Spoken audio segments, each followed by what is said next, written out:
Bienvenue sur Reset ton assiette, le podcast qui déconstruit avec vous la diet culture et toutes les injonctions liées à notre apparence et à notre assiette. Je m'appelle Juliette, je suis détentrice du compte The Last Quiche sur Instagram, où je dénonce la culture des régimes et où je parle également d'alimentation intuitive, une approche thérapeutique à laquelle je suis officiellement formée par les fondatrices.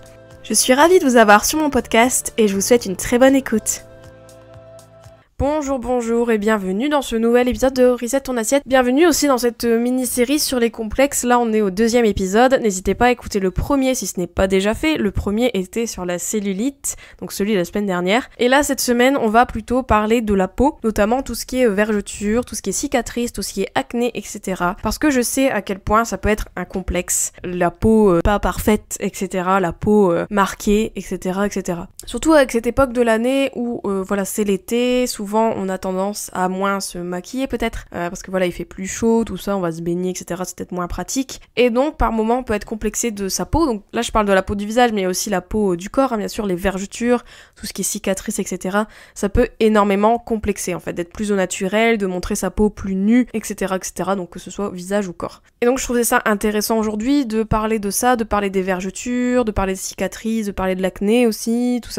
Pour avoir beaucoup complexé sur ma peau pendant des années, quand j'étais au lycée, je sais à quel point c'est une souffrance en fait quand on est complexé par sa peau, quand on a du mal à la voir au naturel, quand on a du mal à se montrer en fait aussi, montrer sa peau, tout ça. Donc vraiment dans cet épisode je voudrais vous décomplexer par rapport à ça, notamment vous rappeler en fait plusieurs choses liées à la peau, mais aussi peut-être l'origine notamment des vergetures, etc. Qu'est-ce que c'est vraiment? On va parler des cicatrices, on va parler de l'acné, on va parler aussi de ce culte en fait de la peau parfaite qui du coup nous file des complexes en fait littéralement, parce que c'est de ça dont il s'agit. Si on n'avait pas ce culte là, si il n'y avait pas cet apogée de la peau photoshopée, parfaite, etc., peut-être qu'on aurait moins de complexes liés aux grains de peau, liés aux cicatrices, etc. Donc on va parler de tout ça aujourd'hui dans cet épisode, et en avant toutes, pour changer de ces parties, allez, en avant toutes.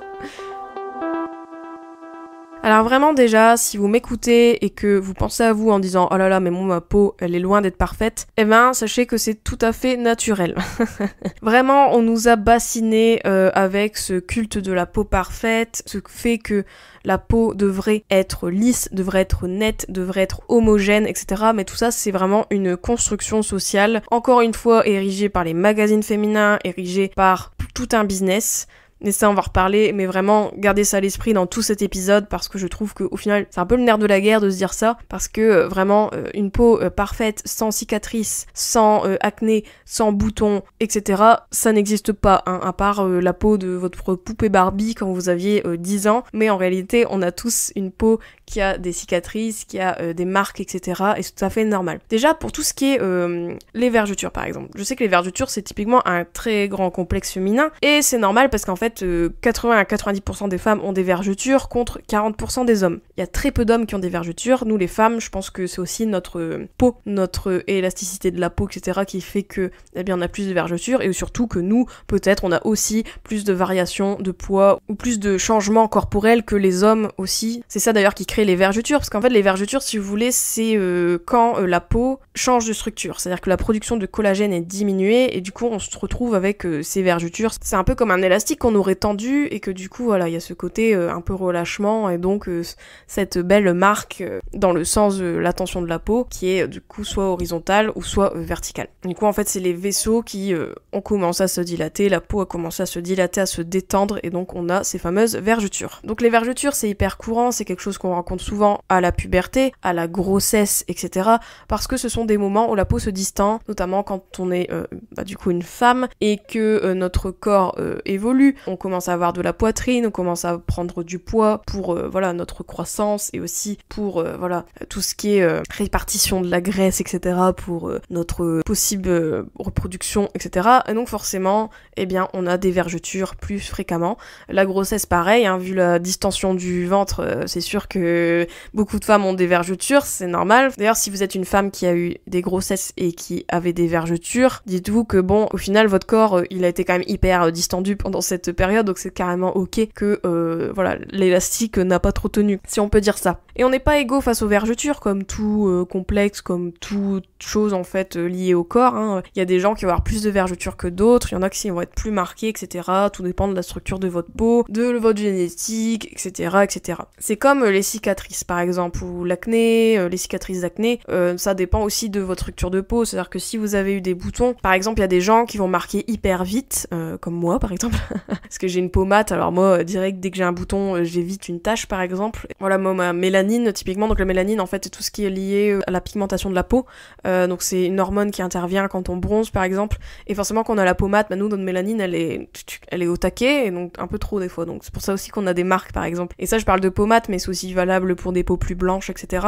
Donc vraiment voilà, ça dépend de votre peau, et on n'est pas tous égaux par rapport à ça, etc. Mais c'est totalement naturel en fait. Enfin, les vergetures, voilà, il y a rien à faire contre ça. Vous pouvez peut-être essayer de diminuer l'apparence des vergetures, mais en réalité, je pense que le temps fait son œuvre, ou presque. Et en soi, les vergetures, elles n'ont rien de problématique.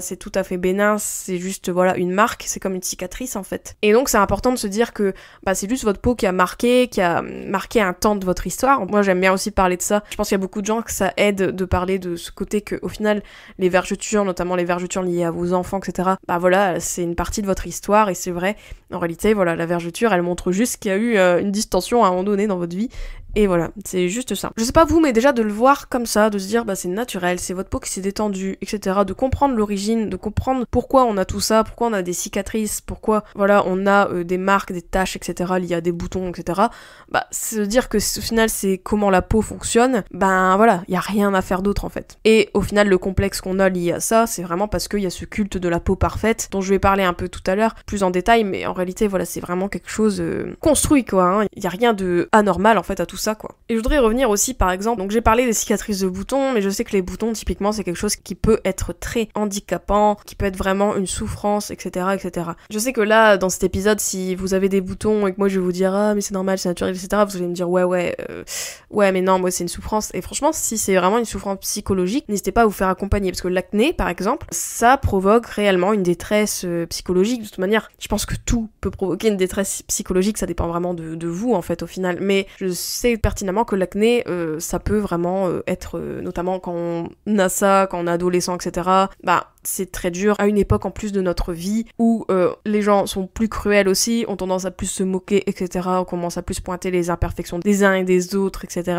Donc du coup, forcément, ça peut être compliqué à cette époque. Donc si vous m'écoutez, si tu m'écoutes et que c'est ton cas avec l'acné, etc., sache que je te soutiens, mais je vous soutiens de toute manière pour tout complexe, hein. Ça c'est sûr. Mais je dis par là que c'est souvent un complexe qui naît en plus à l'adolescence, tout ce qui est acné, cicatrices de boutons, etc. Donc je me doute bien que c'est encore plus une période charnière compliqué à vivre, plus avec ce genre de complexe. Donc l'acné, c'est une maladie chronique de la peau, et il faut savoir que du coup, si vous êtes touché par de l'acné, dites-vous bien que c'est une maladie en fait, et que vous avez rien demandé aussi, donc vraiment, ce n'est pas parce que vous avez mal la peau, etc. Je sais qu'il y a beaucoup ces croyances-là liées à l'hygiène de la peau. Je pense que c'est un peu comme la cure des régimes, quoi. On dit aux gens, non mais c'est parce que tu te laves pas assez la peau, etc. Alors que non, en réalité, c'est beaucoup de génétique, beaucoup de hormones en fait, liées à tout ça, donc voilà, à un moment donné, on peut pas faire grand-chose, même si le soin de la peau peut aider, voilà, il peut pas non plus traiter une maladie, quoi. Mais vraiment, moi je pense que tous ces complexes-là, j'ai regroupé vergetures, cicatrices, acné, boutons, etc. Parce que pour moi c'est la même racine, c'est-à-dire que ça part du postulat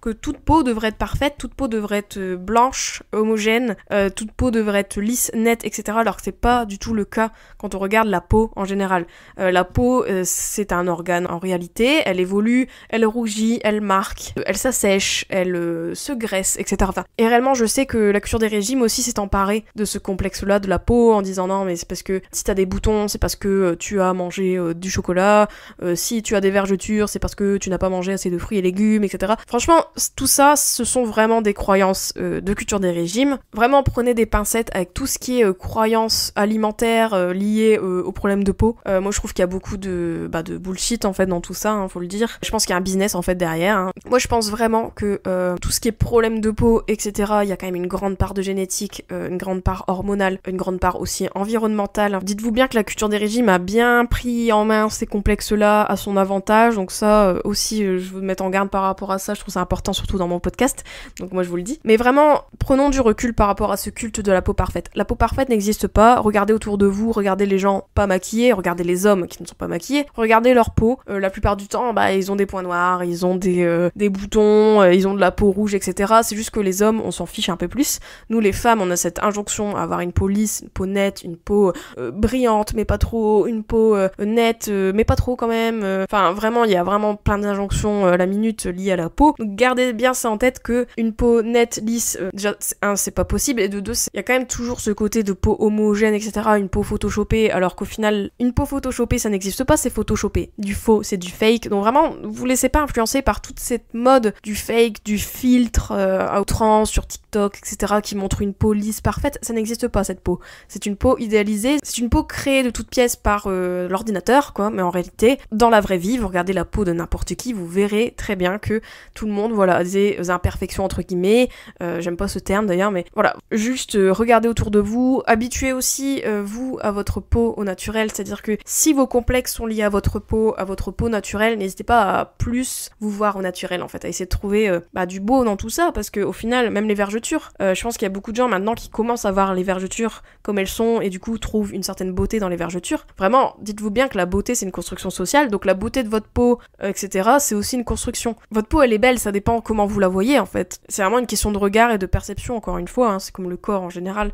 Donc vraiment, dites-vous bien que si vous avez des complexes liés à votre peau aujourd'hui, tout ça c'est construit et c'est à cause de ce culte de la peau parfaite, et donc c'est très important pour aller outre vos complexes, de vous montrer par moments pas maquillé, de lutter en fait contre tous ces filtres, etc. Si vous avez un compte Instagram, arrêtez de mettre des filtres. Enfin, vraiment, je pense que c'est collectif aussi. Pour moi, les complexes, il y a bien sûr de l'individuel, dans le sens que c'est bien d'agrandir votre zone de confort, si vous avez un complexe lié à votre peau, etc., de moins vous maquiller, etc., de petit à petit vous voir au naturel. Mais je pense qu'il y a un effort collectif à faire par rapport à la peau notamment, de montrer notre peau, de se montrer sans filtre, se montrer sans maquillage, etc.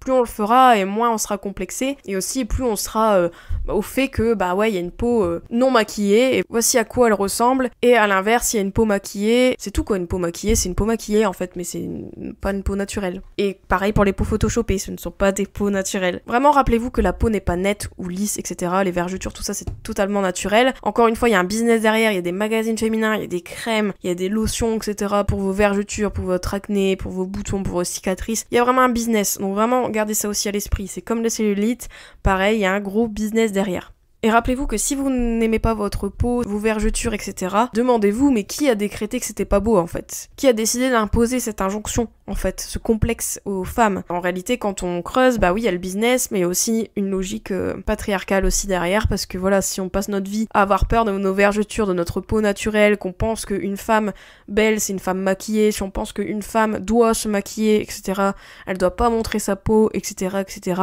elle doit avoir aucune vergeture, tout ça, eh bien, encore une fois, c'est limiter l'action des femmes dans la société, quoi, toujours les cantonner à leur physique et toujours les cantonner à ce qu'elles devraient faire pour éradiquer ces complexes, ce qu'elles devraient faire, ce qu'elles devraient acheter pour ne pas avoir de vergeture, etc. Enfin, c'est un puits sans fond en fait, quand on regarde bien, c'est un cercle sans fin quoi. Ce côté, les femmes, on doit toujours remettre des sous dans la machine, de la culture des régimes, de l'industrie de la beauté, pour être estimée une femme qui a de la valeur aux yeux de la société, etc. Enfin voilà. Donc c'est très important de comprendre que tout ça, c'est une construction sociale. Donc s'il vous plaît, si vous avez des vergetures, etc., n'hésitez pas à les montrer en fait fièrement à la plage.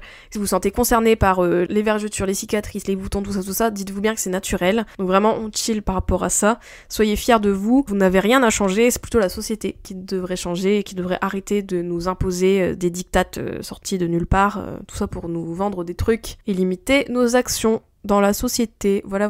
Et écoutez, moi sur ce, je vous laisse. Encore une fois, si vous avez des soucis par rapport à votre rapport au corps, si c'est compliqué pour vous votre rapport au corps, Si vous aimeriez bien améliorer la perception que vous avez de votre corps, du coup, eh bien, je vous invite fortement à vous renseigner par rapport à mon bootcamp, donc Sors du moule, qui sort en septembre-octobre, enfin plutôt en septembre les inscriptions. Je relance du coup cet accompagnement de groupe qui vous aide en fait à avoir une meilleure image corporelle, à avoir une meilleure estime de vous, etc. Donc vraiment, n'hésitez pas à vous inscrire sur la liste d'attente parce que il semblerait que des petites surprises attendent les filles de la liste d'attente. Et sinon, nous, on se dit du coup à la semaine prochaine pour un nouvel épisode, pour un nouveau complexe. On continue cette série, j'espère qu'elle vous plaît. En attendant, prenez soin de vous, profitez bien. Bisous bisous.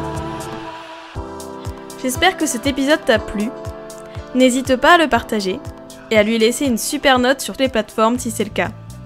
Vous pouvez toujours me retrouver sur mon compte Instagram TheLastQuiche. Je vous dis à très vite pour un nouvel épisode de Reset ton assiette. Ciao.